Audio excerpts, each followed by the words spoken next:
Olá, seja bem-vindo a mais um vídeo da classe Teologando. E a gente está então aqui no segundo vídeo da série que a gente está fazendo sobre os 10 mandamentos. Nós então falamos sobre os 10 mandamentos em geral, fizemos uma introdução no outro vídeo e vamos falar aqui então sobre o primeiro mandamento.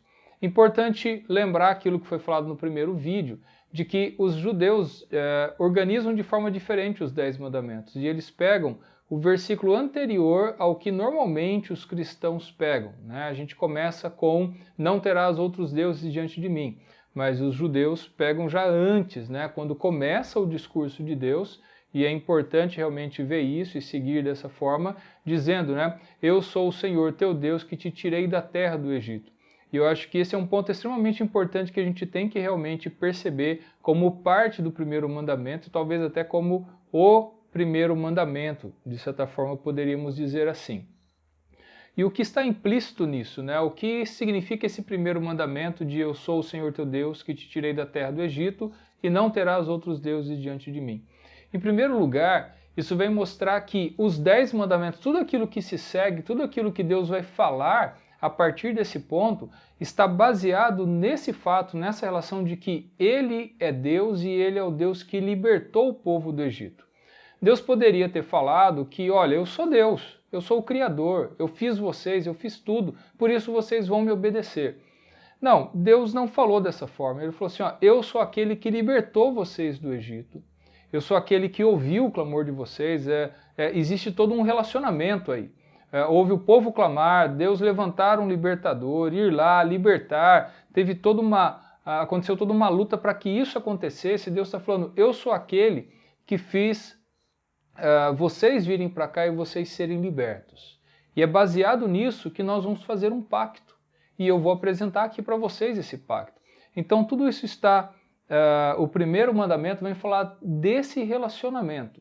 De que Deus, além de ser Deus, além de ser o Criador, Ele é o libertador daquele povo e Ele está promovendo um relacionamento especial com eles. Eu acho que esse é o grande ponto quando a gente vê o começo dos 10 mandamentos. Deus está querendo ter um relacionamento com o povo. E não simplesmente dizer, eu sou Deus, vocês me obedecem e ponto. Não, Deus dá razões até para o povo obedecer, uma razão peculiar e particular. Eu sou aquele que libertou vocês. Eu acho que esse é um ponto extremamente importante. E diante disso, ele já coloca um primeiro ponto. Vocês não vão ter outros deuses diante de mim. Porque eu sou o único Deus que libertou vocês. Vocês já têm prova, vocês já têm conhecimento de mim. Por isso vocês vão obedecer somente a mim. Então esse é um ponto muito importante de entender.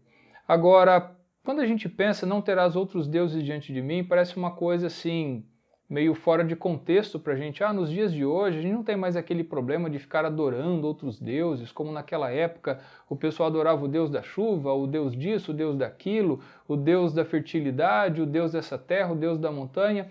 Hoje nós não temos isso.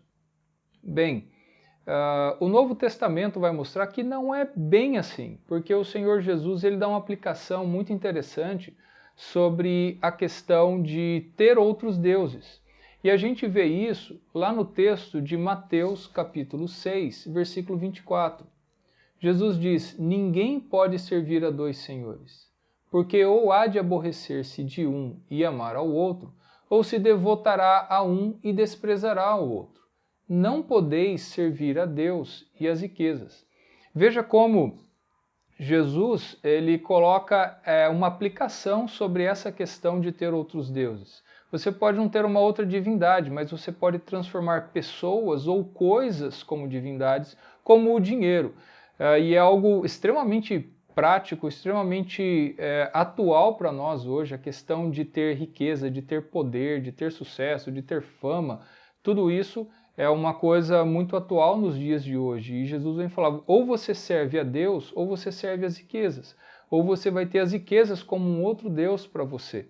Então nós temos essa aplicação bem clara que Jesus nos mostra. Mas tem um outro texto que Jesus vem também mostrar essa prioridade de Deus nas nossas vidas e se não for esse ponto, se Deus não for o nosso único Deus, se Ele não for o primeiro, não for a nossa prioridade, todo o resto não faz sentido. E Jesus vai falar isso lá em Lucas 14, versículo 26, né?